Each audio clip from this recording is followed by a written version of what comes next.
Baik, Saudara Bapak Ibu, tanpa berlama-lama karena waktu terus berjalan, maka untuk aktivitas kita siang hari ini, agenda kita siang hari ini akan segera kita mulai.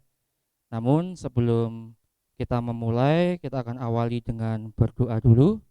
Mohon bantuannya Ibu Diah Adiningsih untuk membuka kegiatan kita siang sampai sore nanti dengan doa pembukaan. Silakan Ibu Diah. Bruder, Bapak Ibu, kita awali kegiatan kita pada siang hari ini dengan berdoa. Dalam nama Bapa dan Putra dan Roh Kudus, amin. Tuhan Allah yang Maha Kasih, puji dan syukur kami haturkan kepadamu untuk perlindungan dan penyertaan-Mu dalam kegiatan kami hari ini. Untuk siang ini kami akan melanjutkan dengan kegiatan untuk mengikuti pelatihan. Kiranya Engkau Tuhan yang akan membimbing kami satu persatu, pikiran kami, hati kami, dan juga segala tenaga kami. Kiranya semua yang kami lakukan hari ini sungguh dapat kami manfaatkan dan akhirnya dapat kami aplikasikan dalam kehidupan kami sehari-hari. Terlebih untuk perkembangan anak didik kami dan juga sekolah kami. Semua doa dan harapan itu Tuhan kami haturkan kepadamu dengan perantaraan Kristus Tuhan kami. Amin. Kemuliaan kepada Allah Bapa, Putra dan Roh Kudus, seperti pada permulaan, sekarang, selalu, dan sepanjang segala abad. Amin. Dalam nama Bapa dan Putra dan Roh Kudus. Amin. Terima kasih Bu Diah. Berkenan untuk membuka doa kegiatan siang sampai dengan sore nanti. Baik, Saudara Bapak Ibu, untuk agenda pertama sebelum nanti kita lanjutkan ke kegiatan kita dalam komunitas belajar kita akan mendengarkan dulu pembuka dari Bruder Fembri selaku Kepala SMP Pangudi Luhur Jakarta, karena agenda kita hari ini bukan hanya tentang acara saya sebagai calon guru penggerak, tapi juga nanti akan ada agenda yang lainnya juga. Maka untuk waktu saya persilakan kepada Bruder Fembri. Baik, terima kasih Bapak Ibu yang saya hormati dan saya kasihi. Pada kesempatan siang hari ini kita bersama-sama Bapak Agung Wardoyo yang akan berbagi dan kita semua akan belajar terkait dengan bagaimana informasi-informasi terbaru terkait dengan pendidik yang menjadi penggerak. Jadi sekolah sangat bersyukur adanya calon guru penggerak atau guru penggerak sendiri, di mana guru penggerak ini sudah disiapkan oleh Dinas Pendidikan guna menjadi pionir atau orang-orang yang mampu mengubah, yang mampu bisa berkembang bersama kita untuk pendidikan yang lebih bertransformasi. Lebih-lebih bertransformasi kemana? Kepada sebuah kurikulum yang sekarang kita sedang jalani. Tentu kurikulum merdeka tidak hanya cukup mendengarkan dan membaca, tetapi dari praktek mengajar, dari praktek belajar, dari praktek-praktek baik, entah itu pembiasaan, entah itu terkait dengan pengembangan potensi, itu akan sangat mendukung adanya suatu transformasi. Jadi transformasi sendiri tidak sekedar niat, tidak sekedar kita itu mengikuti saja, tetapi berbuat, melakukan, dan betul-betul mewujudkan suatu perubahan itu. Maka pada siang hari ini kita bersyukur dalam rangka kegiatan kita ini dalam waktu yang singkat nanti Pak Greg atau Pak Agung ini akan berbagi kepada kita. Tentu betul tadi yang disampaikan tidak hanya agenda ini, tentu ada agenda lain nanti sedikit, itu saja. Semoga Bapak Ibu tidak ngantuk, tetapi betul menikmati karena materinya sudah dibagikan terkait dengan filosofi Ki Hajar Dewantara, lalu bagaimana kebiasaan-kebiasaan positif, membangun kebiasaan-kebiasaan positif di dalam pembelajaran maupun dalam tugas kita di sekolah ini.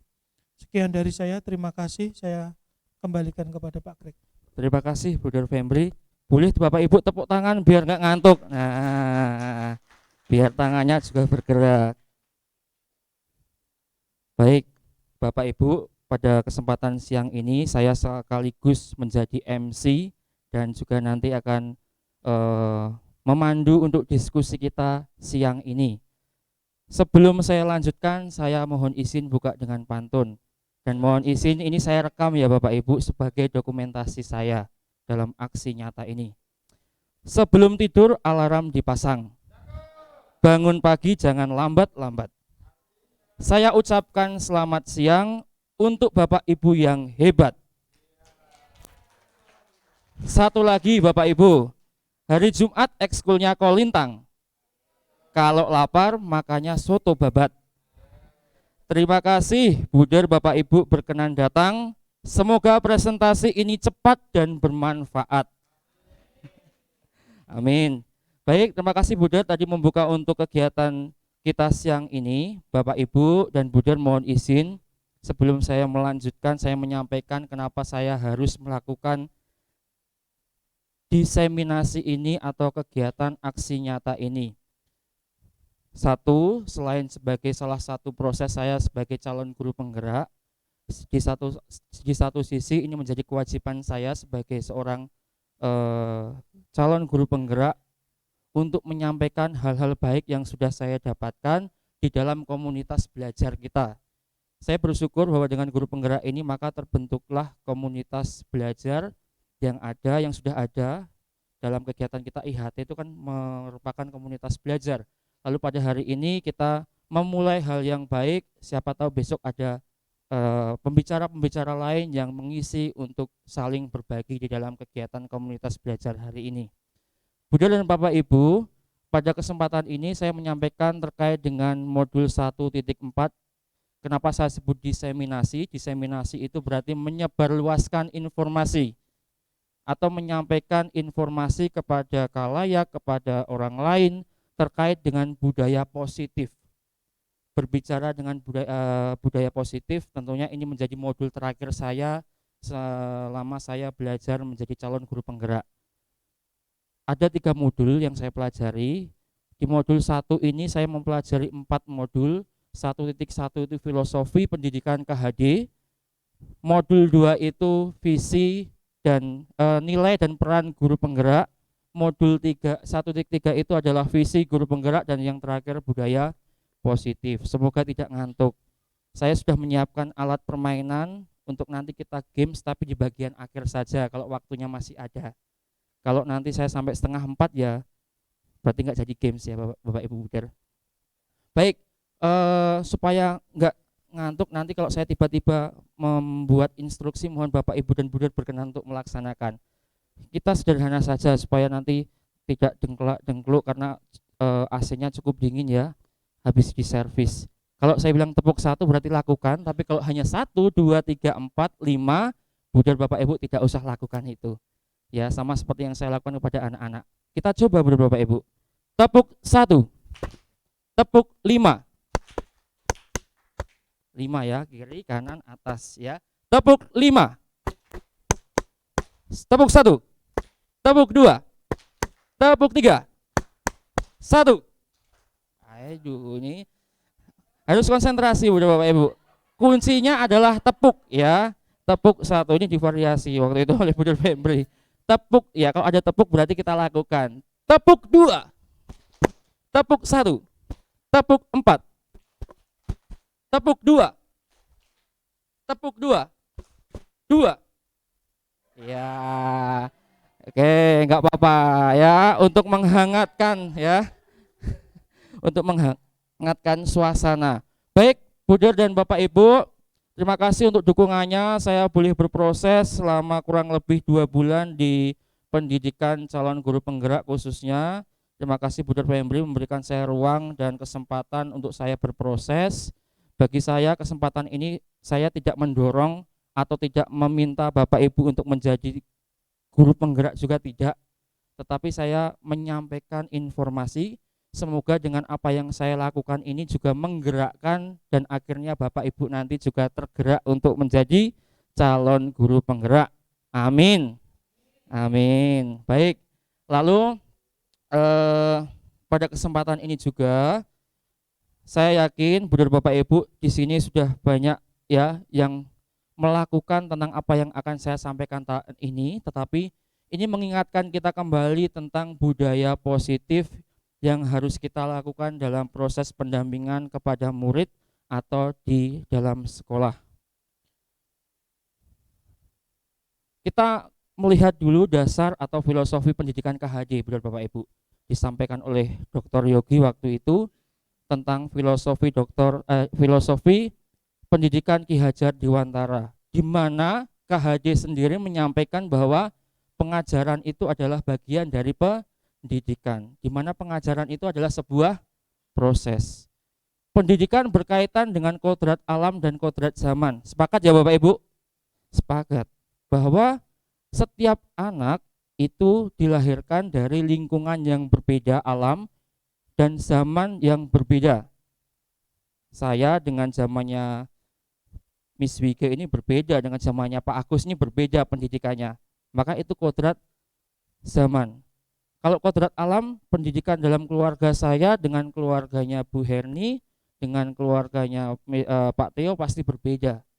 Ya, maka setiap anak itu dilahirkan sesuai dengan kodratnya dan zamannya. Lalu pendidikan menganut asas trikon, kontinuitas, konvergen, dan konsentris.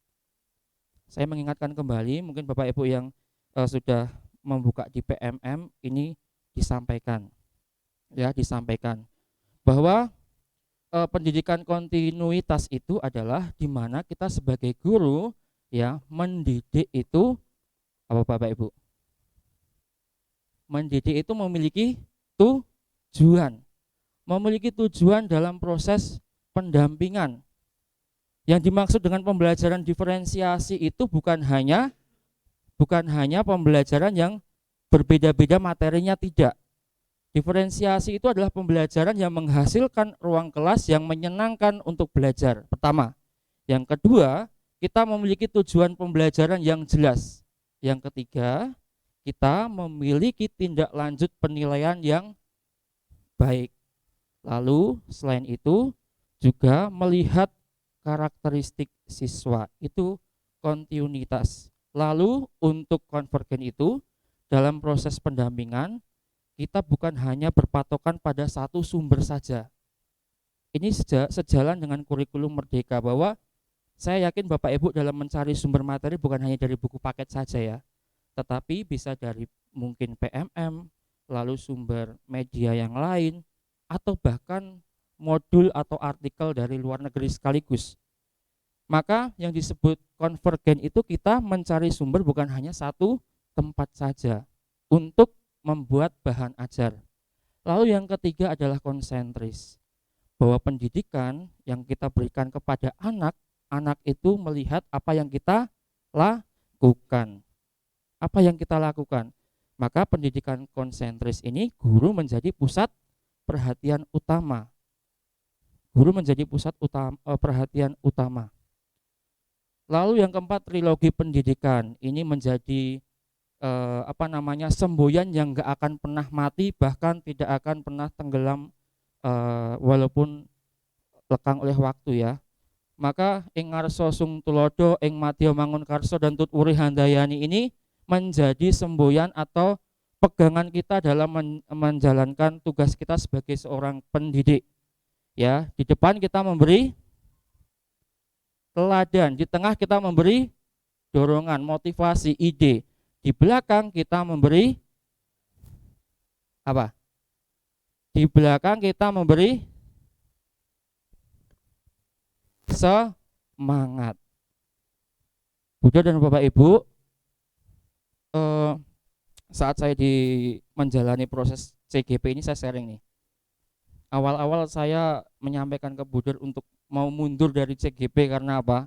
Karena posisi waktu itu saya sedang sakit, lalu saya merasa bahwa buset ini lebih apa dari kemarin saya baru selesai PLPG, lalu memilih untuk itu yang menjadi pilihan saya sempat down karena posisi sakit. Tetapi karena di ruang komunitas saya di CGP itu luar biasa, di teman-teman saya di negeri itu luar biasa. Kenapa? Di dalam pendidikan guru penggerak itu tidak ada yang namanya menggurui, tetapi berbagi pengalaman.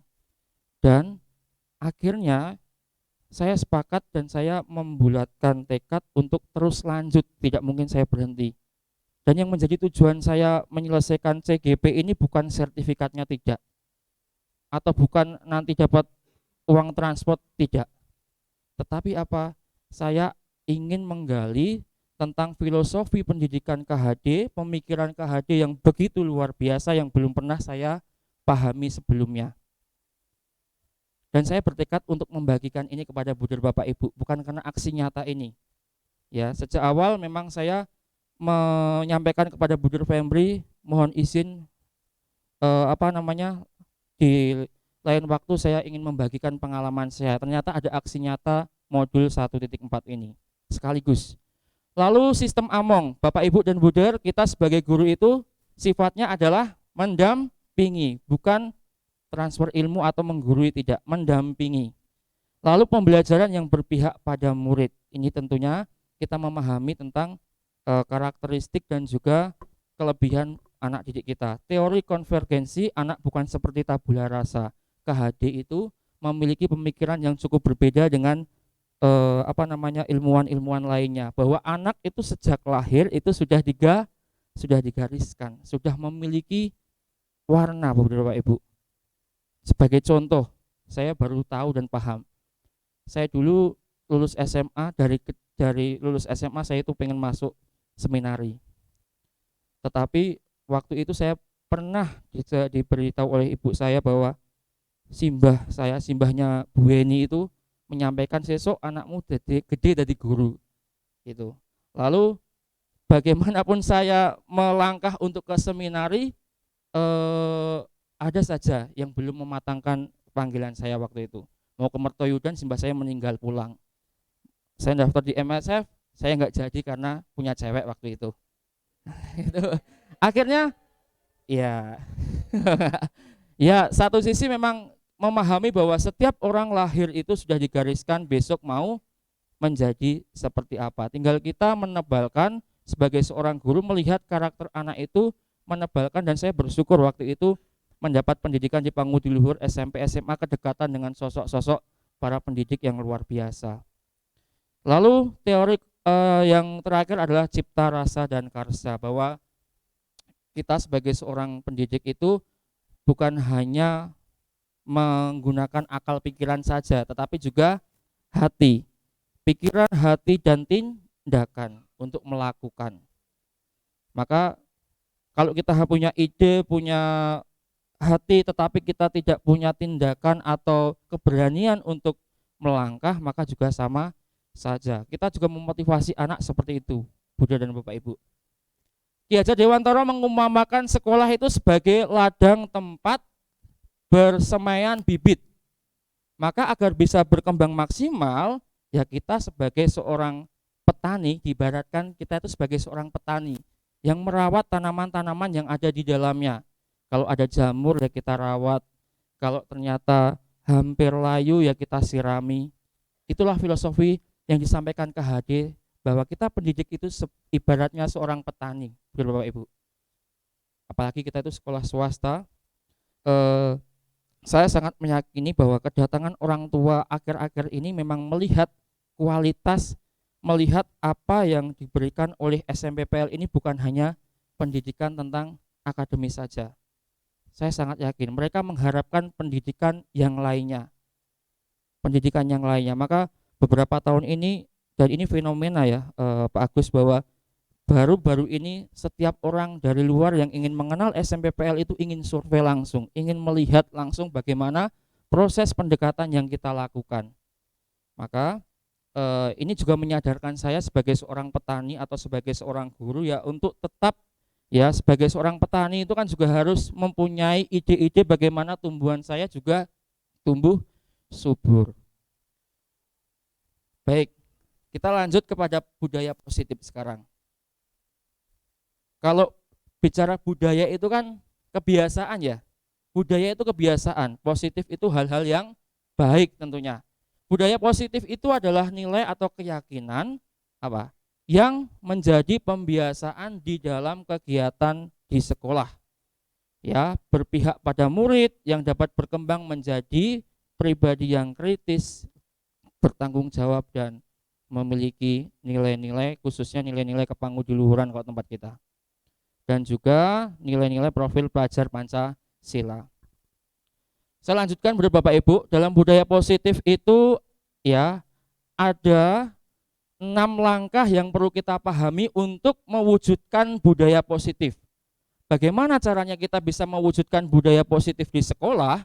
Itu ada 6 langkah, ada 6 teori atau ada 6 langkah yang perlu kita pahami bersama, bahwa dalam budaya positif itu ada disiplin positif dan nilai-nilai kebajikan universal. Yang kedua, ada teori motivasi, hukuman, penghargaan, dan restitusi. Ada keyakinan kelas, ada kebutuhan dasar manusia, 5 posisi kontrol, dan juga segitiga restitusi. Lalu saya habis itu merasa bersalah. Oh iya, saya belum menerapkan tentang budaya positif. Ya, ini mengingatkan saya Bapak Ibu bahwa ternyata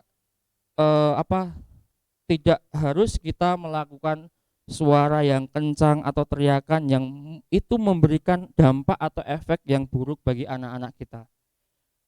Disiplin positif itu dalam budaya disiplin positif, makna disiplin itu dimaknai sebagai sesuatu yang dilakukan seseorang pada orang lain untuk melakukan kepatuhan.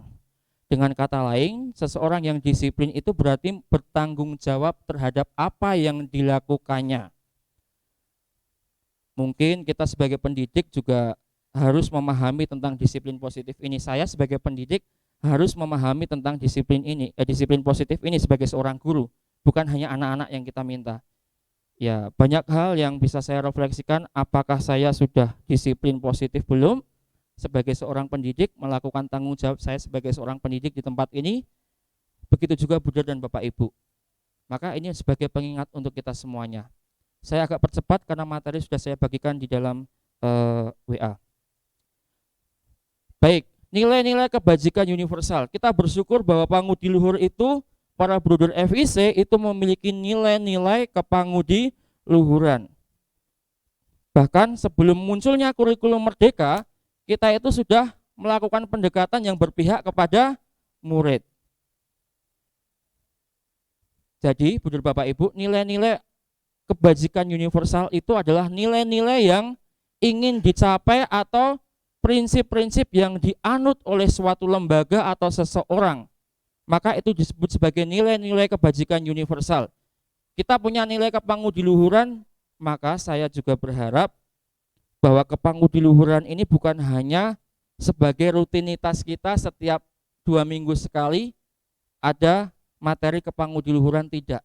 Tetapi ini menjadi pedoman untuk anak-anak bahwa mereka memegang teguh keyakinan mereka dari nilai-nilai kepangudiluhuran ini. Yang kedua, itu adalah nilai-nilai yang sudah dikenalkan melalui kurikulum merdeka, yaitu proyek penguatan profil pelajar Pancasila. Ya, ada 6 dimensi yang kita kenal, makan roti manis itu. Maka itu adalah nilai-nilai kebajikan. Ya, itu yang kita kenal di sekolah. Mungkin di dalam keluarga atau di dalam lingkungan kita memiliki nilai-nilai yang lain juga. Baik. Saya lanjutkan untuk teori motivasi, hukuman, dan penghargaan serta restitusi. Kalau kita bicara tentang teori motivasi, ya, motivasi itu muncul dalam diri seseorang itu dibagi menjadi 2. Yang pertama, motivasi intrinsik dan ekstrinsik. Muncul dari dalam dan motivasi dari luar. Saya ikut guru penggerak itu muncul dari dalam. Kenapa? Kalau saya dari luar saya nggak akan mampu untuk mengikuti pendidikan guru penggerak. Kalau saya dipaksa, saya tidak akan mampu untuk mengikuti pendidikan ini. Maka saya harus memiliki motivasi intrinsik, di mana saya meyakini bahwa nilai-nilai yang saya peroleh dari pendidikan ini bermanfaat untuk saya. Tetapi kalau motivasi ekstrinsik itu kenapa? Terjadi karena kita takut. Karena saya takut dihukum. Karena saya takut mendapatkan mungkin surat peringatan, atau mungkin saya takut dipindah tempatkan. Ya. Nah, itu motivasi ekstrinsik. karena ancaman-ancaman atau karena aturan atau hukuman sehingga saya terpaksa harus melakukan. Maka hasilnya pun kalau motivasi ekstrinsik juga tidak akan maksimal. Karena tidak apa? Tidak direfleksikan, tidak disadari dari dalam hatinya. Itu benar Bapak Ibu. Tepuk 1. Tepuk 2. 1. Ya, biar AC-nya enggak terlalu terasa dingin ya. Oke. Ya, oke, baik. Lalu terkait dengan motivasi. Saya masih ini ya, menjelaskan dulu karena berbagi. Lalu bentuk program kebajikan atau apresiasi. Nah, ini yang harus kita biasakan, benar Bapak Ibu. Bahwa program kebajikan atau apresiasi ini layaknya perlu kita sampaikan juga kepada peserta didik atau kepada murid-murid kita.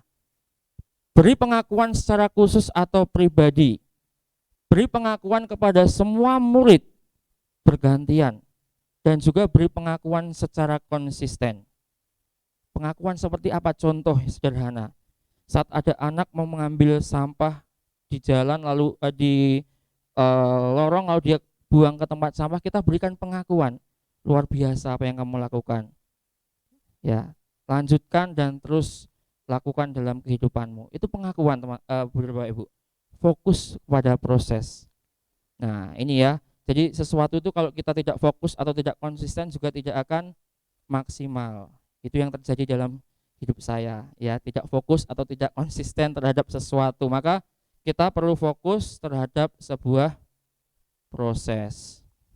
Sambil saya menghidupkan kamera yang satunya.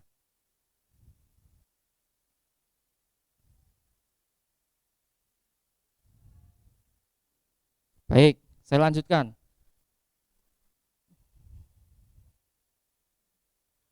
Nah, coba Bapak Ibu dan Buder membantu saya untuk menjawab pertanyaan-pertanyaan ini.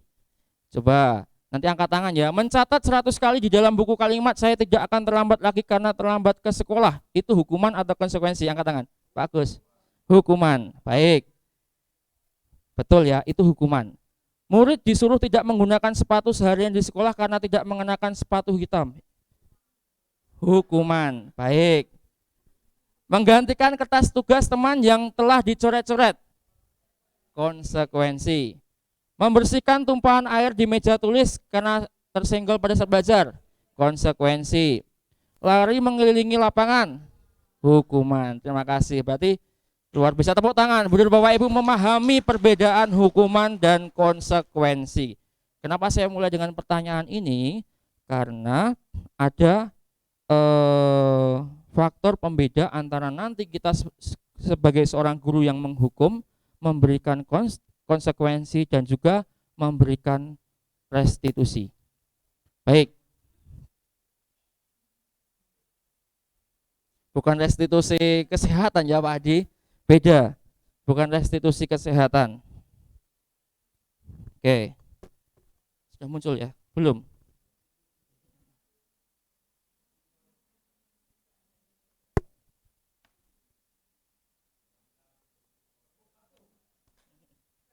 Oke, semoga langsung muncul. Iya, harus diperhatikan, harus disapa juga laptopnya Pak Adi. Ini harus disentuh. Oke, baik.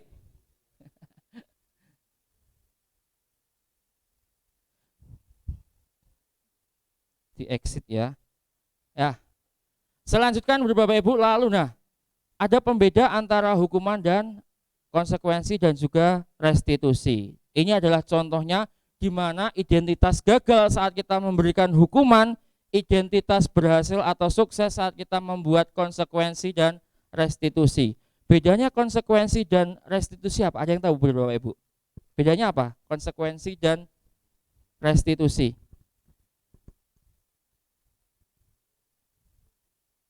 Kalau konsekuensi itu kan muncul karena kesepakatan, tapi restitusi itu muncul karena kesadaran diri. Nah, hukuman contoh, hukuman itu adalah sesuatu yang menyakitkan harus terjadi. Tak nyaman untuk murid, anak untuk jangka waktu yang panjang. Lalu korban mendapatkan keadilan, ya. murid atau anak akan tersakiti pasti. Ini Pak Theo dan Bu Agnes pasti sangat memahami ya terkait dengan pendekatan hukuman ini.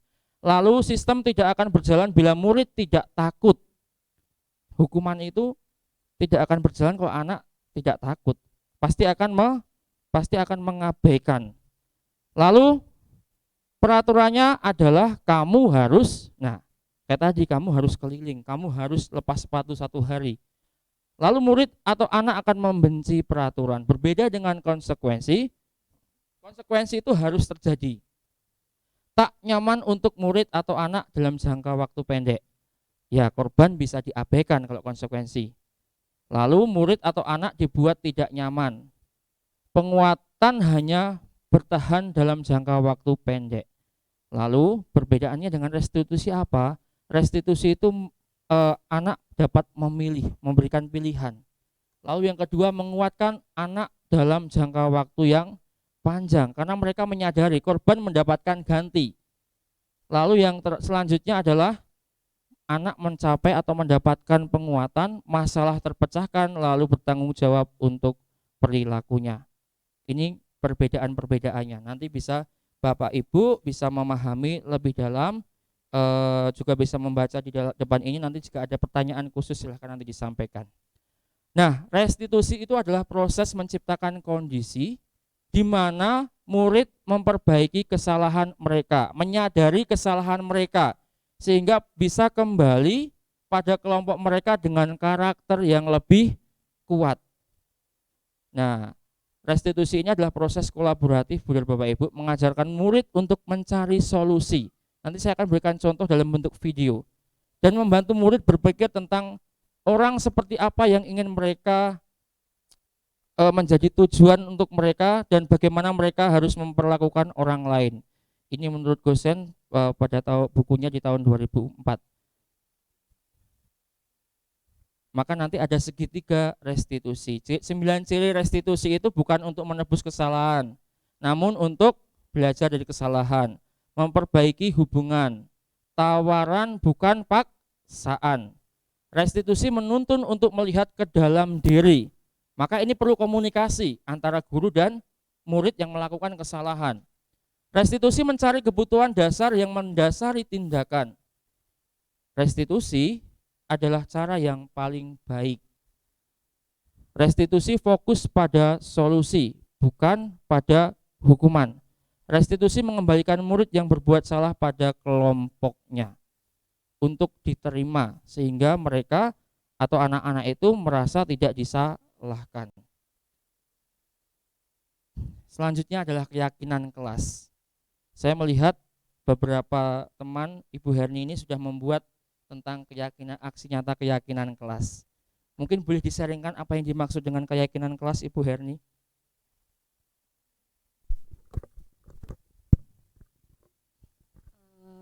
Pemahaman saya ya Bapak Ibu Bruder. Ya, nggak apa-apa, ini kan kita diskusi, Ya, berbagi. diskusi. Keyakinan kelas itu semacam komitmen. Komitmen, baik. Yang akan dibangun bersama dengan anak-anak Ya. di dalam kelas. Ya. Gitu. Yang pada akhirnya dari bermacam-macam anak itu memiliki komitmen seperti apa, kemudian di kelas itu kita satukan secara umum garis besarnya yang mau disepakati di dalam kelas itu apa. Baik, Kira-kira. kesepakatan atau komitmen. Kita berikan tepuk tangan buat Ibu Herni. Ada yang lain benar Bapak Ibu, komitmen. Maka muncul keyakinan kelas, muncul komitmen. Mulai ada beberapa kata yang mungkin menurut Bapak Ibu sama atau mungkin ada yang berbeda. Apakah keyakinan kelas sama komitmen? Mungkin boleh menanggapi Bapak Ibu terkait dengan keyakinan kelas dan juga komitmen tadi. Silakan, siapa yang mau menanggapi? Ibu Rika? Mau menanggapi? Oh enggak. Baik, kita akan diskusi bersama terkait dengan keyakinan kelas. Kemarin saya membuat keyakinan kelas dengan anak-anak kelas 7E. Kalau Budar Bapak Ibu hari ini masuk ke kelas 7E, pasti di belakang itu ada 2 kertas buffalo, yang satunya komitmen kelas, yang satunya keyakinan kelas. Betul? Tadi siapa yang masuk kelas 7E Bapak Ibu? Bu Rika. Apakah mengamati di belakang itu ada bedanya komitmen dan keyakinan kelas? Enggak melihat tadi di belakang. Ada yang melihat tadi di belakang ada tulisan di papan dinding itu, di papan kreasi? Ada. Oh, nanti boleh dilihat.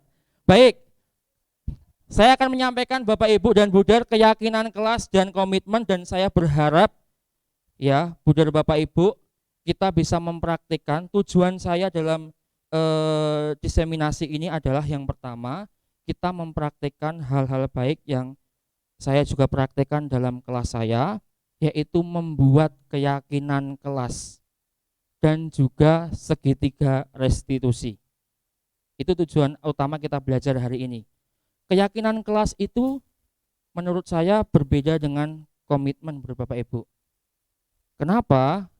Karena kalau komitmen atau kesepakatan itu hanya berlaku pada saat di kelas itu saja. Tetapi kalau keyakinan kelas, anak itu mau naik kelas, mau lulus SMP, mau sampai dengan SMA atau bekerja, dia memiliki keyakinan atau karakter yang dia yakini. Itu keyakinan kelas. Maka dalam keyakinan kelas itu berbeda dengan komitmen. Saya menyadari kemarin, komitmen yang saya buat dengan anak-anak 7E itu 1 sampai 11 itu bunyinya adalah dilarang, dilarang, dilarang, dilarang. Maka itu kalimat apa? Negatif. Kalimat negatif. Dalam keyakinan kelas tidak boleh menggunakan kalimat negatif. Kenapa? Karena bukan hukuman, bukan konsekuensi. Keyakinan kelas itu kesadaran anak untuk melakukan sesuatu yang dia yakini baik. Maka kemarin praktek baik yang saya lakukan di kelas seperti ini. Untuk mencegah hal-hal yang memang yang saya pribadi mencegah untuk hal-hal yang memang tidak diinginkan, karena saya yakin masa kelas 7 itu adalah masa remaja yang penuh emosional. Maka saya mengajak anak-anak 7E untuk membuat keyakinan kelas.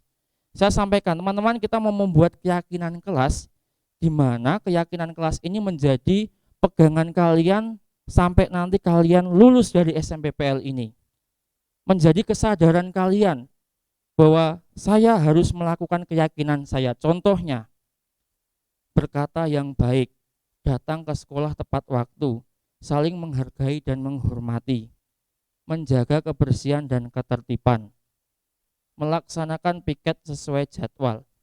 Bunyinya bukan larangan semua. Saya minta untuk menjelaskan mereka, kenapa kamu memilih berkata yang baik? Karena selama ini saya berkata tidak baik, Pak. Kenapa kamu memilih saling menghargai dan menghormati? Yeser kemarin memilih saling menghargai dan menghormati. Saya sedikit tersentuh dengan jawaban Yeser. Karena saya selama ini selalu mengejek teman-teman saya dengan nama orang tua, Pak. Dia menyadari itu, dan dia membuat keyakinan ini di dalam kelas. Saya berharap itu sebagai pengingat, oh iya, saya meyakini, menyadari, maka saya tidak akan melakukan itu. Kalau komitmen, saya sangat percaya besok kelas 8 pasti Miss Wigo membuat komitmen lagi di kelas. Kelas 9, wali kelas 9 membuat komitmen lagi. Tapi keyakinan kelas itu menjadi keyakinan bersama saat mereka nanti di kelas 7, 8, 9. Walaupun nanti kelas 8 mungkin keyakinannya akan bertambah lagi. Nah, Budar Bapak Ibu, yang terkait dengan keyakinan kelas ini, saya mengajak mari kita bukan sebagai guru mapel, tapi sebagai wali kelas. Karena saya melihat lebih tepatnya sebagai wali kelas. Kalau SD iya guru mapel. Tapi yang lebih memahami tentang bagaimana kita mendampingi anak didik kita adalah wali kelas. Maka mari Bapak Ibu kita membuat keyakinan kelas dengan anak-anak kita. Ya. Keyakinan itu bukan kita yang memunculkan, tapi biarkan anak yang menyampaikan. Contoh, berkata yang baik, berarti kan dia juga bertanggung jawab. Datang ke sekolah tepat waktu, keyakinan apa? Disiplin. Menjaga kebersihan dan ketertiban, ini juga keyakinan kelas. Maka keyakinan kelas pernyataan yang positif. Oke, dan tidak terlalu banyak sehingga mudah diingat dan dipahami oleh semua warga kelas. Sehingga keyakinan-keyakinan individu ini akhirnya menjadi keyakinan kelas 7E. Baik.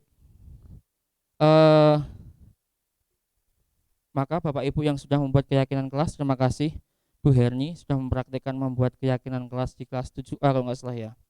Karena Bu Herni nggak punya kelas sebagai wali kelas, maka nggak masalah ya. Maka itu bisa sebagai salah satu tugas PMM juga bisa dipraktikkan untuk mengajak anak menyadari bahwa keyakinan kelas ini harus dipahami.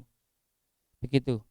Oke, lalu selanjutnya benar Bapak Ibu setelah membuat keyakinan kelas, nah, saya mau menyampaikan terkait dengan tadi kalimat ya, kalimat bahwa dalam keyakinan kelas itu tidak boleh menggunakan kata negatif, jangan, dilarang, tidak boleh, tetapi harus disadari berkata yang baik, membantu teman-teman yang membutuhkan, itu adalah kata-kata positif.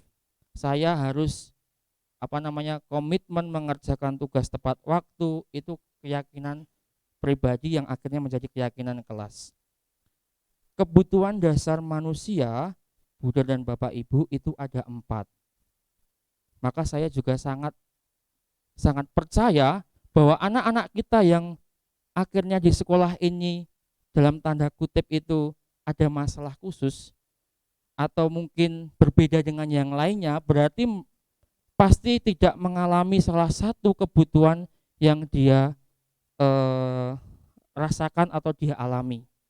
Maka kebutuhan dasar manusia yang pertama itu adalah kasih sayang dan rasa diterima. Saya buat di sini lebih besar. Lalu yang kedua, bertahan hidup. Yang ketiga, penguasaan atau pengakuan atas kemampuan. Maka ya saat kita mendapat apresiasi atau kita diakui atas apa yang kita lakukan, tentunya itu menjadi nilai positif atau pengakuan positif yang boleh kita alami. Lalu yang ketiga, yang keempat adalah kebebasan atau kebutuhan akan pilihan. Nah, yang terakhir adalah kesenangan, kesenangan untuk mencari, bermain, dan tertawa. Dari kelima ini, kebutuhan apa yang tidak dialami oleh diri kita atau mungkin anak-anak kita tidak alami? Apakah ada? Kalau ada, maka ini yang harus kita lengkapi di dalam pendampingan kita di tempat ini. Contoh, pengakuan misalkan pengakuan atas kemampuan, maka kita harus ya mengapresiasi atau memberikan pengakuan kepada anak-anak yang memang memiliki kemampuan atau memang sudah berkembang. Jadi pengakuan itu tidak harus anak mau mendapat piala, tidak. Anak sudah melakukan sesuatu yang baik atau anak hadir tepat waktu itu perlu kita apresiasi. Maka setiap pagi setelah kita masuk itu, terima kasih anak-anak, hari ini semuanya sudah siap, buku sudah rapi, pakaian rapi. Saya bangga terhadap kalian. Itu apresiasi, pengakuan. Terima kasih selama 1 jam pelajaran ini kalian mengikuti pembelajaran dengan baik. Itu pengakuan Bapak Ibu. Maka itu yang perlu kita sadari dan kita berikan kepada anak-anak. Kasih sayang dan rasa diterima. Nah, ini ya, kalau kita melihat bahwa kasih sayang dan rasa diterima ini belum ada, maka mari kita berikan kepada anak-anak kita. Baik. 5 posisi kontrol kita sebagai seorang guru, Bunda Bapak Ibu. 5 posisi kita itu sebagai penghukum, pembuat orang rasa bersalah, teman, pemantau, atau sebagai manajer. Saya mengajak kepada Bunda Bapak Ibu, kita sebagai seorang manajer. Bukan lagi sebagai seorang penghukum atau membuat orang yang rasa bersalah. Contoh, kita membuat orang merasa bersalah itu apa? Dengan memunculkan pertanyaan-pertanyaan sehingga menyakiti anak-anak kita. Ya, contoh, kalau kamu tidak melakukannya, awas ya, rasakan. Itu kan sebuah kalimat yang membuat orang merasa bersalah. Contoh lagi, ya, kamu harusnya sudah tahu, ibu lelah sekali mengatakannya, ibu stres. Nah, kamu nggak tahu kalau aku lagi capek. Nah itu, ya. Saya pun juga pernah ya membuat orang merasa bersalah. Akibatnya apa? Akibatnya anak memberontak, anak menyembunyikan, ya, menyimpan apa yang menjadi memorinya yang cukup menyakitkan. Berbeda saat kita memperlakukan sebagai seorang sebagai seorang teman, pemantau, dan bahkan manajer. Yang paling tinggi itu sebagai manajer. Contoh kalau kita sebagai teman, ayolah lakukan demi ibu, masa kamu tidak mau, ingat tidak bapak pernah bantu. Nah itu kan kita sebagai teman misalkan, ya. Lalu pemantau, kamu tahu apa peraturannya, itu pemantau, hanya mengingatkan. Tetapi kalau kita sebagai manajer, kita bisa mengajak bicara lebih dalam lagi, Bu dan Bapak Ibu. Misalkan, apa yang kita yakini, apa yang bisa kamu kerjakan untuk memperbaiki masalah ini. Maka kita gali lebih dalam setiap masalah itu, bukan sebagai seorang penghukum membuat orang bersalah atau bahkan hanya teman dan pemantau, tapi kita sebagai manajer yang mendampingi dan menyelesaikan masalah yang dialami setiap anak. Ini yang saya kira masih cukup sulit kita lakukan bersama. Kalau hanya Bu Herni dan Pak Agus, saya yakin sangat sulit. Ya, kalau hanya Pak Agus yang teriak-teriak, Bu Haji mau masukkan. Kalau Pak Agus yang teriak-teriak, sampahnya dibuang pada tempatnya, nggak akan berhasil. Maka ini perlu kesepakatan bersama kita sehingga nanti tidak ada pembeda. Saya merasa nyaman dengan si bapak ini, saya nyaman kalau dengan Pak Greg, soalnya saya kalau baju keluar nggak pernah dikasih tahu, nggak pernah dimarahin. Berbeda tuh kalau dengan ibu itu, misalkan Miss WG itu dikit-dikit marah, ya misalkan ya. Nah, contoh ini ya. Maka kita harus memposisikan diri, Bapak Ibu, ya, sama-sama sebagai manajer. Ya, jangan sampai anak membedakan akhirnya merasa nyaman terhadap orang-orang atau Bapak Ibu guru yang mungkin memberikan keleluasaan terhadap kesepakatan atau pemahaman-pemahaman yang sudah disepakati. Lalu terkait dengan penyelesaian masalah, saya juga mengajak Bu dan Bapak Ibu yang terakhir ini, penyelesaian masalah dengan segitiga restitusi. Segitiga restitusi itu yang pertama adalah menstabilkan identitas dulu yang pertama kalau anak melakukan kesalahan. Yang kedua adalah validasi tindakan yang salah. Apakah benar apa yang kamu lakukan hari ini? Lalu yang terakhir adalah menanyakan keyakinan. Masih ingat keyakinan kita apa? Keyakinan kelas kita apa? Iya Pak. Saya akan berikan contoh dalam sebuah video.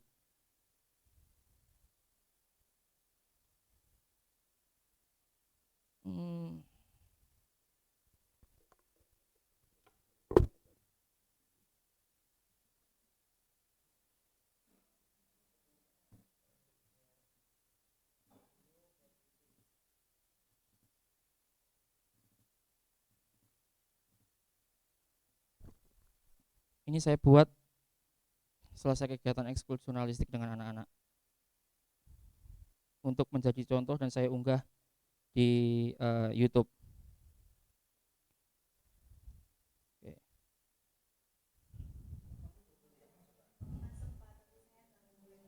Ini contoh segitiga restitusi, Bapak Ibu.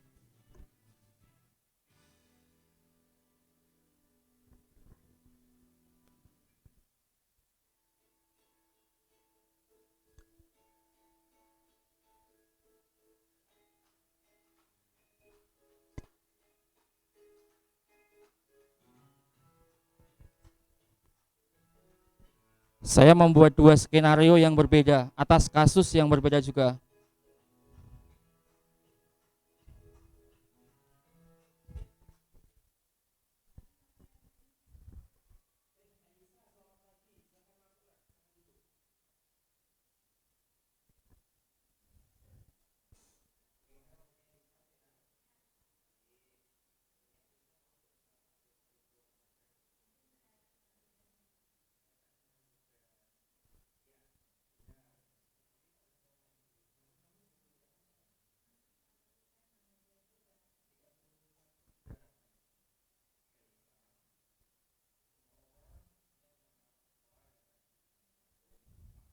Menstabilkan identitas.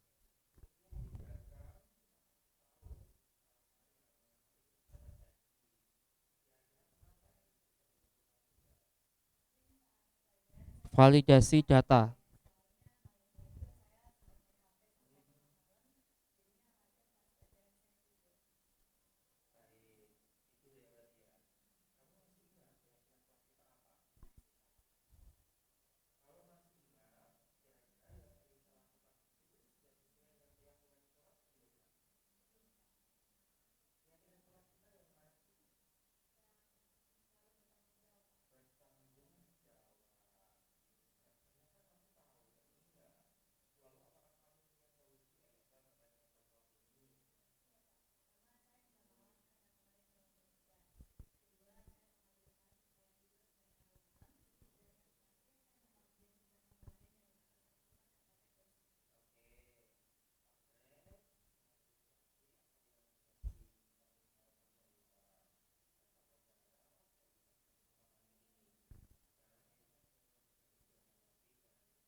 Contoh yang pertama. Satu lagi ya Bapak Ibu, contohnya. Ini Veo tidak mengikuti ekskul pramuka.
Baik,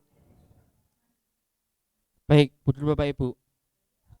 Beni nggak ikut jurnalistik soalnya Beni.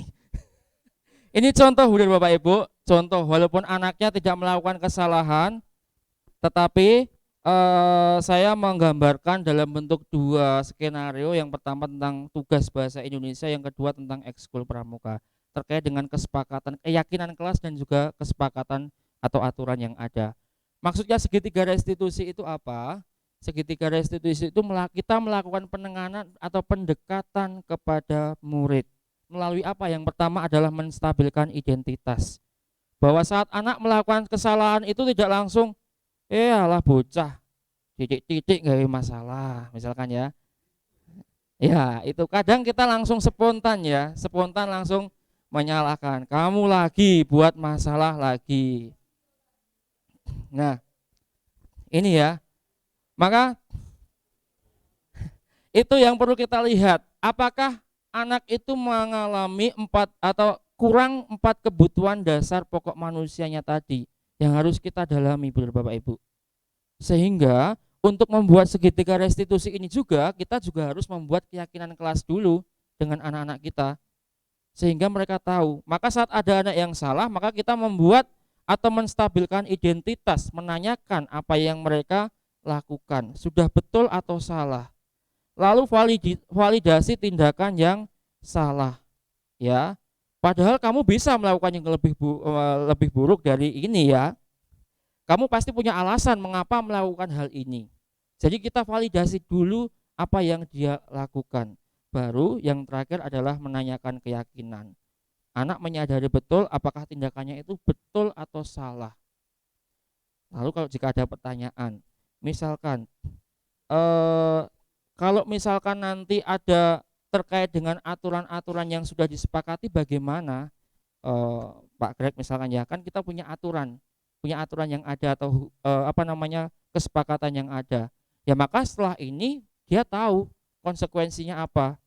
Maka kita menanyakan keyakinan dulu, baru memberikan konsekuensi sesuai dengan kesepakatan itu.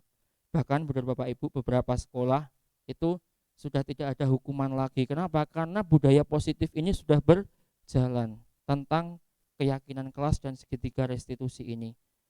Baik, implementasi budaya positif di sekolah kita itu apakah tidak ada? Sangat banyak, benar Bapak Ibu. Waktu saya 5 menit lagi maksimal ya. Yang pertama, pembiasaan 5S, senyum, sapa, salam, sopan, santun. Maka saya bersyukur ada Buder, Bapak Ibu, Pak Agus utamanya, setiap pagi itu sudah garda depan, paling depan bahkan ya. Bukan hanya menyalami anak-anak, tapi juga ikut menertibkan kendaraan. Ini sebuah teladan yang bagi saya belum bisa saya lakukan. Ya.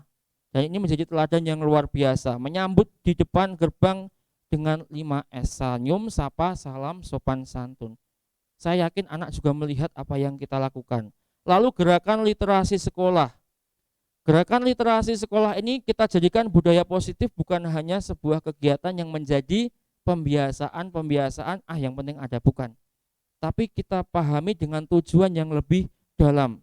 Kegiatan misalkan literasi 1 jam setiap hari Rabu. Ini kegiatan positif, budaya positif yang ada di budaya di tempat kita.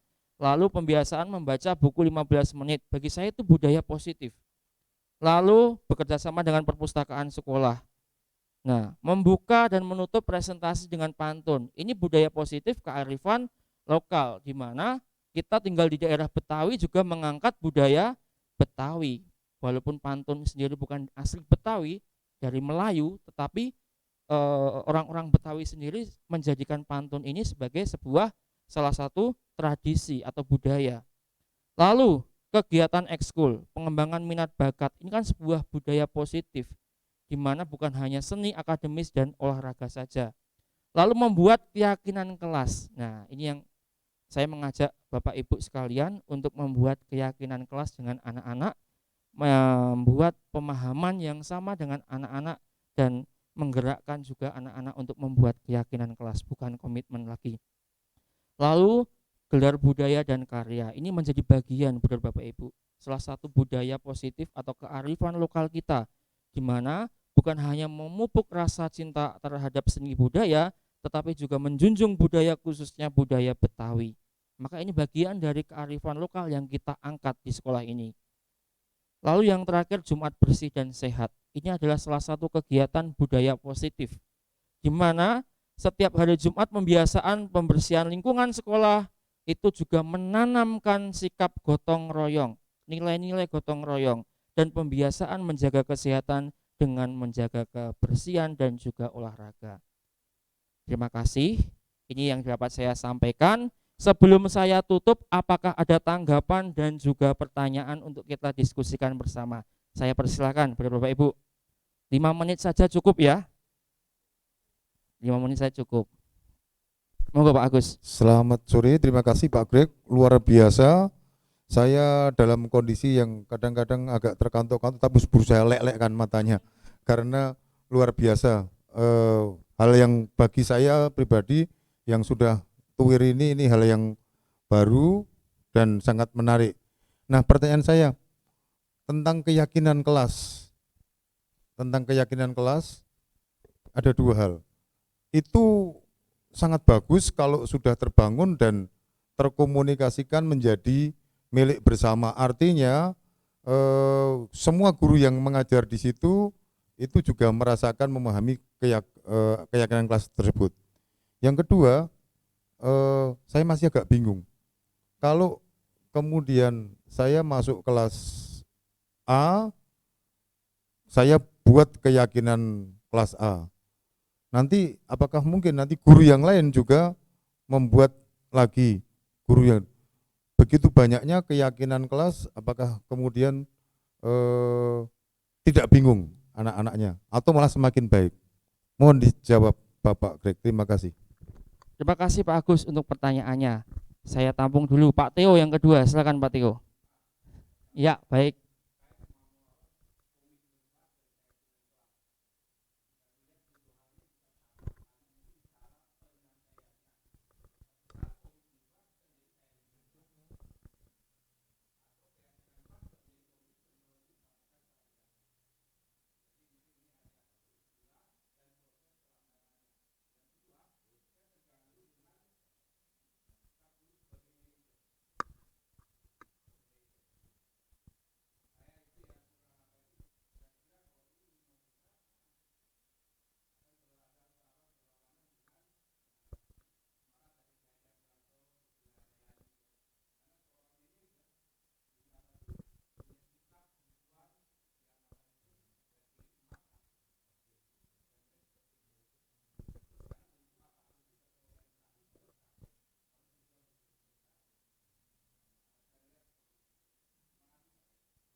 Baik, terima kasih Pak Theo. Saya akan mencoba menjawab tanggapan atau pertanyaan dari Pak Agus dan juga Pak Theo.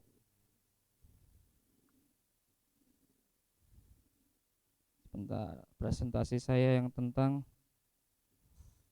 manajer. Baik, pertama saya menjawab dari tanggapan Pak Agus terkait dengan keyakinan kelas. Maka tadi di awal saya mengajak untuk Bapak Ibu membuat keyakinan kelasnya bukan lagi per mapel.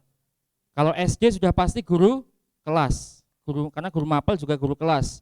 Maka saya mengajak di SMP ini lebih tepatnya adalah wali kelas, karena yang mengetahui kondisi dan setiap hari bahkan setiap pagi kita bertemu dengan anak-anak. Apakah guru mapel bisa membuat keyakinan kelas? Sangat bisa. Maka bukan keyakinan kelas lagi, tapi keyakinan mata pelajaran. Keyakinan mata pelajaran yang kita ajak. Karena keyakinan kelas dengan keyakinan mata pelajaran pasti akan berbeda. Contohnya, kalau Pak Agus membuat keyakinan mata pelajaran, misalkan saya aktif dalam diskusi pembelajaran IPA, terus melakukan praktikum dengan hati-hati. Kenapa membuat keyakinan itu? Karena selama ini saya selalu ceroboh. Maka keyakinan kelas itu dibuat bukan diada-ada Bapak Ibu, tapi karena melihat saya belum baik, kurang baik. Boleh Pak Agus membuat keyakinan, tapi bukan keyakinan kelas lagi, keyakinan mata pelajaran. Kalau keyakinan mapel, setiap guru membuat keyakinan mapel berarti akan berbeda-beda nanti. Boleh, tapi jangan keyakinan kelas lagi, karena saya mengajak untuk wali kelas. Lalu, apakah menjawab Pak Agus tentang keyakinan kelas ini? Terima kasih Pak Agus. Maka boleh ya Pak Agus nanti membuat keyakinan mapel. Lalu yang kedua terkait dengan tanggapan Pak Theo, keyakinan dan komitmen. Terima kasih Pak Theo, saya hanya menambahkan bahwa komitmen itu muncul karena kesepakatan, di mana kesepakatan itu dibuat, pasti kalau kita membuat komitmen, anak pasti akan memunculkan kalimat negatif, dilarang bicara atau dilarang teriak-teriak, lalu dilarang untuk jalan-jalan saat di kelas, dan komitmen itu sifatnya hanya saat di kelas itu juga, komitmen itu. Tapi yang namanya keyakinan kelas itu dimunculkan dari keyakinan individu dulu, betul Bapak Ibu. Kalau keyakinan kelas itu dari diskusi kelas, kalau komitmen itu kesepakatan. Tapi kalau keyakinan, ya keyakinan itu kan masing-masing orang, bukan keyakinan satu kelas tuh keyakinannya sama, tidak. Ya, saya punya keyakinan berbeda dengan Miss Wike, dengan Brother Fembri, berbeda. Maka dari keyakinan individu itu jadilah keyakinan kelas, karena kita berada pada satu posisi kelas. Maka kalau kita membuat keyakinan, berarti kita membuat keyakinan guru-guru SMP PL, keyakinan guru karyawan SMP PL. Bisa, ya. Ini ya Pak Theo terkait dengan keyakinan Pak Theo. Baik. Lalu bisa dipahami atau bisa diterima Pak Theo terkait dengan keyakinan dan komitmen. Hanya memang apakah bisa komitmen itu bahasanya positif? Sangat bisa. Tetapi konsepnya, maknanya memang komitmen kesepakatan itu ya kesepakatan selama kita ada di kelas itu. Ya, tapi kalau keyakinan kita tinggal melanjutkan. Nanti saya keyakinan 7E, Bapak Ibu di kelas 8 tinggal melanjutkan. Mari kita buat keyakinan di kelas 8E dengan anak-anak yang berbeda-beda. Pak, saya sudah punya keyakinan waktu kelas 7E, lanjutkan di kelas 8 ini. Kita tinggal mengumpulkan lagi keyakinan mereka menjadi keyakinan anak-anak yang berbeda-beda tadi. Itu betul Bapak Ibu. Mereka lulus, mereka udah punya keyakinan sendiri. Menjawab pertanyaan yang kedua, terkait dengan manajer. Tadi Pak Teo menyampaikan bahwa manajer itu seperti tekanan ya. Bukan. Bahkan manajer ini adalah kita mengajak untuk anak ya menghargai diri sendiri. Kita manajer itu sebagai pendamping. Manajer itu pendamping posisinya itu. Contoh, maka di sini ada guru berbuat apa? Mengajukan pertanyaan-pertanyaan, bukan menekan, bukan meminta anak untuk melakukan tindakan-tindakan atau konsekuensi-konsekuensi, tidak. Manajer itu mengajukan pertanyaan-pertanyaan seperti yang saya sampaikan tadi dalam contoh video tadi. Apa yang kamu yakini perbuatanmu itu sudah betul atau salah, Nak? Iya Pak, salah. Kalau salah apa kesalahanmu? Misalkan saya mengambil barang teman saya. Kamu tahu kesepakatan yang kita buat? Tahu Pak. Nah, maka kita perlu validasi data dulu. Tidak langsung, kamu salah, udah kamu ke sana, nanti ada hukumannya. Maka kita sebagai manajer itu mengarahkan, mendampingi, benar Bapak Ibu, tidak meninggalkan. Sehingga hasilnya itu menguatkan. Karena apa? Merasa didampingi, bukan merasa disalahkan. Itu fungsi manajer. Oke, baik. Apakah menjawab Pak Teo terkait dengan fungsi manajer ini? Maka saya tidak mengajak Budar Bapak Ibu menjadi seorang penghukum atau membuat orang yang merasa bersalah. Sehingga saya mengajak setidaknya menjadi teman, pemantau, dan juga akhirnya menjadi paling atas manajer. Ya, teman sebagai anak, kita juga nggak apa-apa berteman dengan anak-anak. Ya, anak merasa nyaman. Lalu juga pemantau, kita melihat, mengamati apa yang dilakukan anak, dan manajer itu mengingatkan. Ada lagi, Budar Bapak Ibu yang ditanyakan Ibu Dia. Waduh, nggak apa-apa ya Budar, ini nambah lagi nih Budar. Aduh, diskusi semakin ulet, semakin. Selamat siang Pak Greg. Selamat siang. Terus terang saya masih belum bisa memahami tentang yang keyakinan kelas ini karena mungkin hal baru gitu ya Pak Greg ya. Jadi kalau seandainya suatu saat kemudian kita itu sepakat untuk membuatnya di kelas tuh, saya pribadi masih bingung dengan komitmen tadi. Benar yang disampaikan oleh Pak Teo tadi, kalau menurut saya kata-kata atau bahasa yang ada di dalam keyakinan kelas itu sudah biasa juga kita pakai itu sebagai komitmen.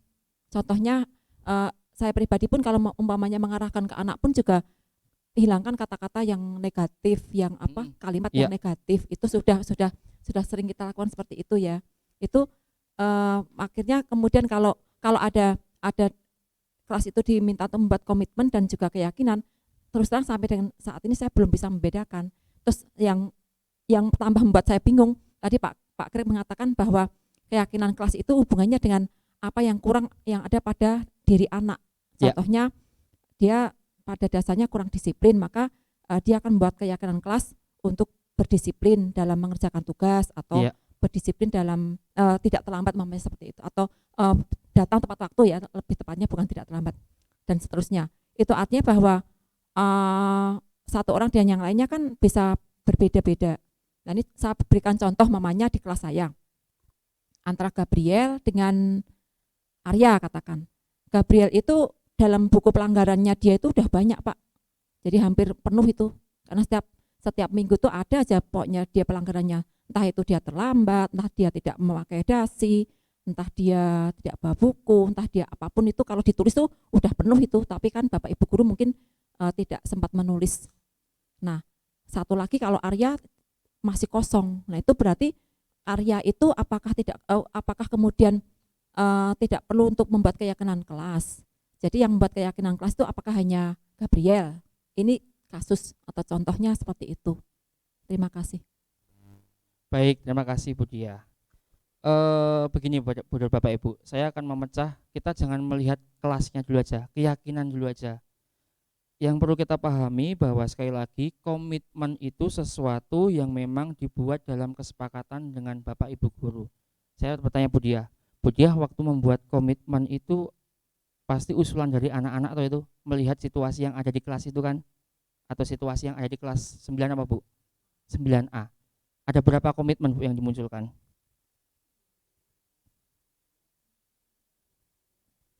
Yang tertulis itu belum tertulis, Mas Greg. Oh, belum Jangan. tertulis. Iya. Ya, belum tertulis berarti ya. Maka yang mau saya sampaikan karena belum tertulis, saya mau menyampaikan pemahaman yang harus kita pikirkan bersama berbeda. Bahwa komitmen, sekali lagi, komitmen itu yang tertulis, komitmen di rumah dengan komitmen di sekolah pasti berbeda, kesepakatan. Ya, kesepakatan. Tetapi kalau keyakinan itu menjadi dasar, mau saya di kelas, mau saya di luar sekolah, mau saya di di rumah, itu tetap saya bawa keyakinan saya itu. Kenapa? Keyakinan itu muncul dari pribadi, baru terbentuklah menjadi keyakinan kelas. Kenapa keyakinan kelas? Karena dibuat dalam satu kelas. Komitmen, saya yakin komitmen di kelas 7E yang saya buat, kelas 8 berbeda. Karena kompleks masalahnya berbeda di kelas itu. Tapi kalau keyakinan, anak itu melihat dirinya masing-masing. Contoh nih, Yeser itu menyadari bahwa saya selama ini sering mengejek teman-teman saya. Maka saya berusaha untuk menghormati dan menghargai orang lain. Itu menjadi keyakinannya Yeser sampai nanti dia 8, 9, bahkan dia lulus ataupun di rumah. Kalau komitmen itu hanya disepakati saat di kelas itu, kegiatan di kelas itu. Dibatasi oleh ruang, betul. Kalau keyakinan itu menjadi dasar, contoh keyakinan menghargai itu kan berarti toleransi toh. Toleransi. Iya, betul. Hanya memang tadi bahasa dan konsepnya memang berbeda kalau keyakinan. Ya, saya mengajak kenapa keyakinan karena lebih dalam saja. Lebih dalam saja. Ya. Maka kalau kita buat kesepakatan itu kan waktu tertentu kan. Ya, waktu tertentu. Komitmen kita menjadi panitia PL Cup. Kalau kesepakatan kita menjadi panitia PL Cup. Ya sudah, pada waktu PL Cup itu saja. Tapi kalau keyakinan, saya tanggung jawab di setiap tugas. Ya mau PL Cup, mau nanti dia di rumah, mau di manapun, ya dia tanggung jawab. Itu keyakinan. Ya, nilai yang diperjuangkan lebih tepatnya. Ya saya, ya contoh ya Bu Leli keyakinannya secara agama saja Bu Leli meyakini bahwa secara Islam dia akan melakukan yang positif, sama-sama baik keyakinan itu. Ya, nah ini ya Budar Bapak Ibu. Jadi komitmen saya meyakini berbeda. Kenapa? Karena waktu membuat komitmen itu yang dikonsep anak-anak itu pasti kalimat negatif yang dimunculkan. Maka dalam keyakinan itu tidak boleh dimunculkan kalimat negatif. Dan itu kalau komitmen ya di kelas itu, komitmen di kelas itu. Boleh nanti Budiah ke 7E lihat perbedaan komitmen dan keyakinan. Karena waktu komitmen saya tidak mengarahkan anak-anak coba buat komitmen. Tidak boleh teriak-teriak, tidak boleh menyebut nama orang tua, tidak boleh, pasti tidak boleh semua. Itu yang diperbuat. Ya, itu kalau keyakinan pasti munculnya akan berbeda. Apakah membantu Budiah? Masih bingung? Ya, awalnya kan kita buat keyakinan diri dulu. Keyakinan diri dulu baru jadi keyakinan kelas. Betul. Kalau kita membuat keyakinan diri Bapak Ibu guru praktekkan boleh. Kita buat keyakinan sebagai guru lalu menjadi keyakinan SMP Pangudi Luhur. Ya, guru karyawan. Kita coba misalkan perlu. Saya sadar misalkan saya itu adalah tidak tepat waktu atau mungkin saya selalu menunda-nunda pekerjaan. Nah, berarti keyakinan saya akan terus mengerjakan tugas tepat waktu. Itu keyakinan yang dibuat. Iya. Betul, karena ini yang dikonsep oleh KHD mungkin diterapkan dalam dunia pendidikan yang kita pahami adalah komitmen atau kesepakatan. Maka KHD menyampaikan tentang keyakinan kelas ini. Gitu. Ada lagi Budiah? Cukup? Baik, Budar. Baik, terima kasih Budiah. Selanjutnya Bruder mungkin pertanyaan atau penguatan Budar. Saya hanya penguatan saja. Baik. Terkait dengan antara komitmen dan keyakinan. Kalau Bapak Ibu atau kita bersama seringkali melakukan refleksi, ya, sering kita melakukan refleksi, apalagi Bapak Ibu membiasakan refleksinya anak-anak itu dicatat. Artinya dalam satu minggu itu kira-kira mana yang menjadi dominan yang dialami oleh anak-anak.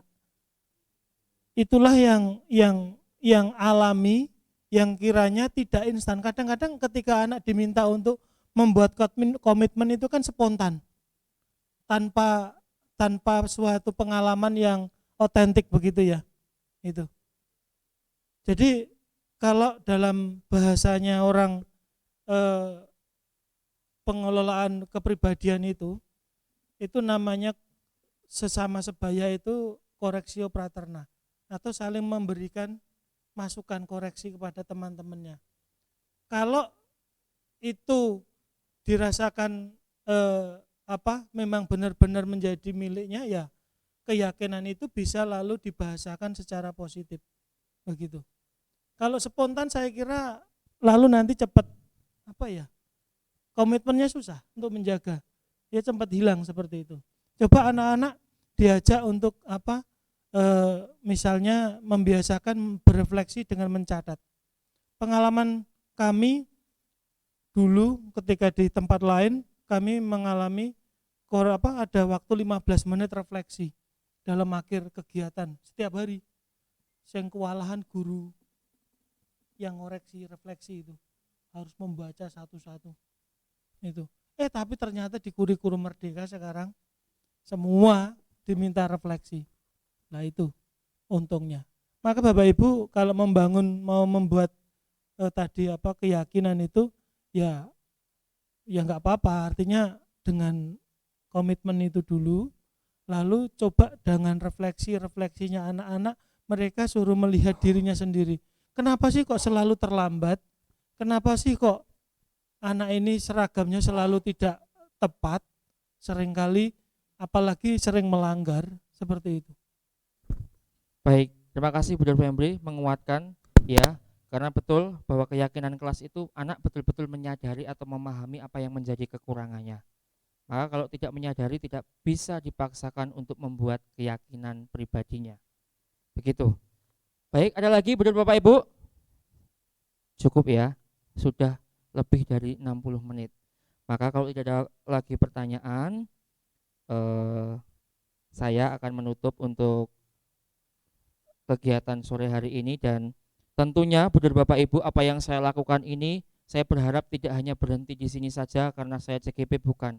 Tapi kapan kita diskusi, perlu diskusi untuk berbagi di tempat ini, mari kita diskusi, mari kita berbagi pengalaman, kita menghidupkan komunitas belajar kita, komunitas SMP Pangudi Luhur Jakarta ini. Saya kira ini akan berdampak positif untuk pendampingan putra-putri kita. Terima kasih untuk waktunya, Bu dan Bapak Ibu berkenan untuk mendengarkan saya dan diskusi kita hari ini. Mohon maaf jika ada kekurangan. Saya tutup dengan sebuah pantun. Oke. Jalan ke lembah tidaklah rata, di ujung kali tumbuh melati. Mohon maaf jika ada salah kata. Semoga presentasi ini menginspirasi dan mengena di hati. Sekali lagi terima kasih kepada Bu Fembri yang memberikan waktu kesempatan saya untuk membuat aksi nyata ini. Selanjutnya apa yang kita diskusikan ini mohon izin nanti saya akan unggah di channel YouTube saya sebagai rekam digital saya terkait dengan CGP ini juga, dan juga terkait dengan aksi nyata. Saya membuat aksi nyata atau keyakinan kelas bukan karena semata-mata ini, tapi saya semakin betul-betul memahami kebutuhan anak-anak kita. Terima kasih, saya juga masih terus belajar dari Buder dan Bapak Ibu yang jauh lebih memahami tentang pendampingan peserta didik di tempat ini. Saya kembalikan untuk waktu selanjutnya kepada Brother Fembri untuk melanjutkan kegiatan kita. Terima kasih.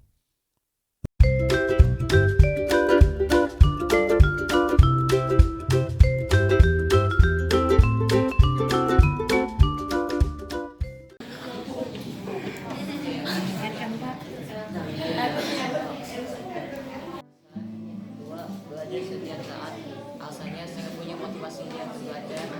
Tetap ketiga kerjakan tugas, sama kayak nomor 2, kami yang motivasi. Sudah, Rey? Baik, terima kasih. Semoga menjadi keyakinan dan kesadarannya. Rey, tepuk tangan buat Rey, teman-teman.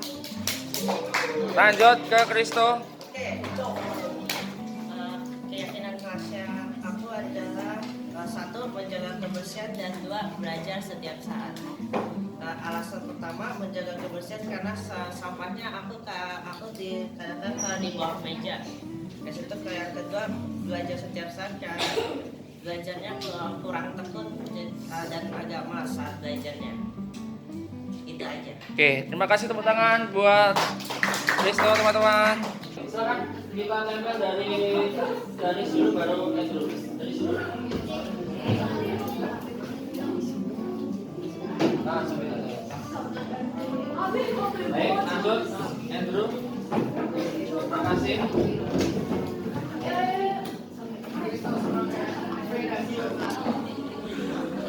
Oke, sudah lanjut. Vicky dan Stefani. Biasa sama kita apa? Yang lainnya nanti saja apa? Oke. Sabar biasa. Baik. Oke. Baik, teman-teman.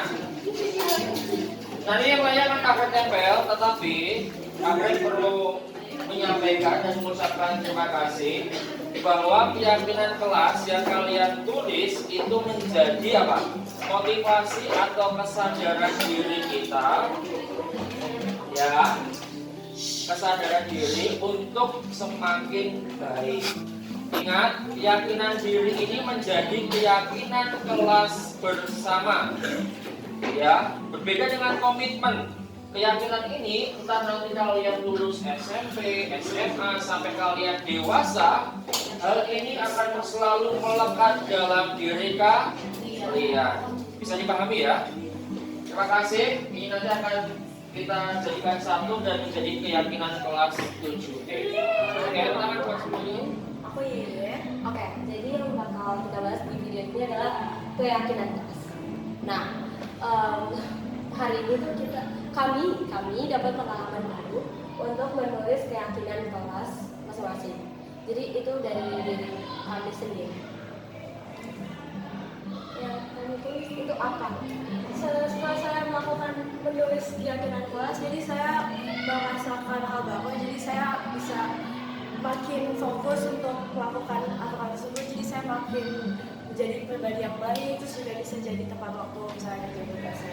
Oh, kalau kamu itu, kalau aku itu tuh aku merasa jadi kayak oke, aku jadi lebih terbuka kayak sama guru maupun wali kelas sendiri ataupun kayak guru mapel yang lain.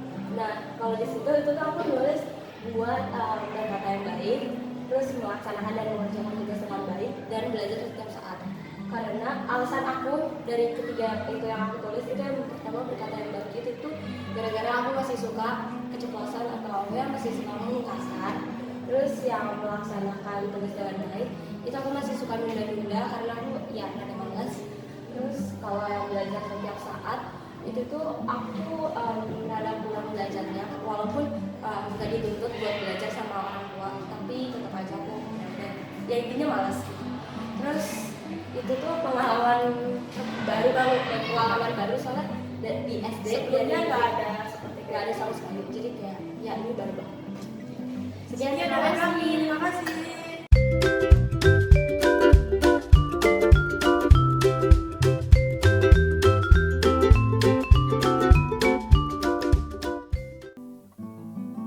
Selamat sore kepada semuanya.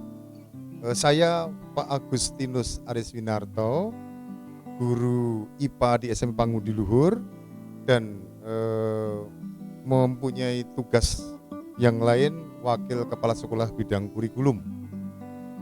Sore ini atau saat ini saya begitu berbahagia, begitu senang karena baru saja kami berproses mendapatkan diseminasi budaya positif dari calon guru penggerak Bapak Gregorius Agung atau yang sering disebut Pak Greg. Luar biasa, sebagai guru yang mohon maaf sudah tua, menjadi sangat tergugah, sangat bersyukur, berterima kasih karena materi yang disampaikan oleh teman saya ini luar biasa. Betul-betul mencerahkan saya, memberikan pemahaman saya juga menyegarkan bahwa budaya positif dalam pendampingan anak itu memang harus dikembangkan, harus dihayati oleh semua guru. Nah, banyak hal yang kami dapatkan di dalam budaya positif tadi. Ada disiplin positif, teori motivasi, keyakinan kelas, segitiga restitusi. Dua hal ini yang bagi saya sangat tertarik. Karena saya sebagai guru yang sudah tua, ini tentu saja mendapatkan hal yang baik. Keyakinan kelas ini menggugah sanubari saya. Saya bayangkan kalau benar-benar saya nanti mengembangkan dan berhasil membangun keyakinan kelas, keyakinan mata pelajaran, maka dapat bayangkan anak-anak itu akan begitu antusias dalam pengembangan dirinya di dalam proses pembelajaran. Kemudian dalam segitiga restitusi itu menggelitik hati saya. Duh, selama ini ternyata saya belum melakukan itu dalam pembinaan kepada anak-anak. Faktor yang mencari jalan pintas, kadang-kadang saya cepat memberikan justifikasi. Oh iya, kamu salah karena begini, kurang mendengarkan anak. Nah, hari ini saya mendapat pencerahan. Mestinya tahapannya dimulai dari validasi, kemudian menstabilkan identitas, baru kemudian menanyakan keyakinan. Tahapan-tahapan ini saya sangat tertarik dan ini sangat menjadi inspirasi bagi saya pribadi sebagai guru mapel, juga sebagai wakakurikulum untuk mengajak teman-teman guru dalam penanganan anak, ya kira-kira kerangkanya segitiga restitusi. Jadi hari ini saya pribadi sangat senang, sangat bahagia mendapatkan hal yang sangat inspiratif dan faktual, kontekstual untuk bisa dikerjakan menjadi praktek baik bagi anak-anak dan bagi proses pembelajaran, terlebih di era kurikulum merdeka ini. Terima kasih, selamat sore kepada Pak Greg, terima kasih atas diseminasi yang sudah diberikan kepada kami, kepada teman-teman guru SMP Ngudi Luhur. Marilah kita bersama-sama untuk semakin hari semakin baik mengembangkan pelayanan kita, menghargai putra-putri kita sebagai kodratnya, mengikuti filosofi Ki Hajar Dewantoro dalam pembelajaran. Terima kasih, selamat sore, Tuhan memberkati kita semua.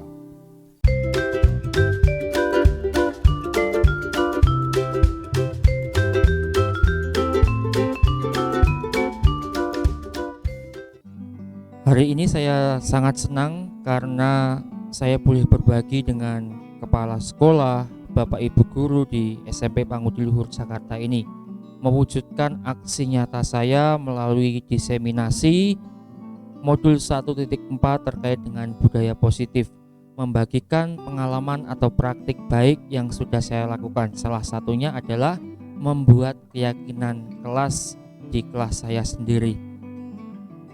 Cukup antusias dan pertanyaan tanggapan dari Bapak Ibu yang diberikan dalam diskusi sore hari ini, sehingga kurang lebih 90 menit tadi diskusi dilakukan dengan semangat. Saya bersyukur dan semakin mantap dalam pendampingan terhadap peserta didik di tempat ini, bahwa sebagai seorang pendidik semakin menerapkan budaya positif, lalu juga menerapkan keyakinan kelas, segitiga restitusi yang sudah saya pelajari di dalam pendidikan guru penggerak. Selanjutnya tentunya saya akan menindaklanjuti apa yang sudah saya perbuat terkait dengan keyakinan kelas, melihat bagaimana kemajuan yang terjadi, perubahan-perubahan yang terjadi di kelas. Selain itu juga mengevaluasi atas apa yang saya lakukan dalam keyakinan kelas ini. Dan harapannya kepada Bapak Ibu guru yang telah mengikuti diseminasi hari ini juga menerapkan atau semakin meyakini bahwa Keyakinan kelas menjadi salah satu bagian dalam mewujudkan budaya positif di sekolah ini. Semangat untuk Bapak Ibu guru, pendidik, dan juga Bapak Ibu guru calon guru penggerak, terus bergerak, menggerakkan, dan juga kita membagikan hal-hal baik yang ada di sekitar kita. Salam dan bahagia. Terima kasih.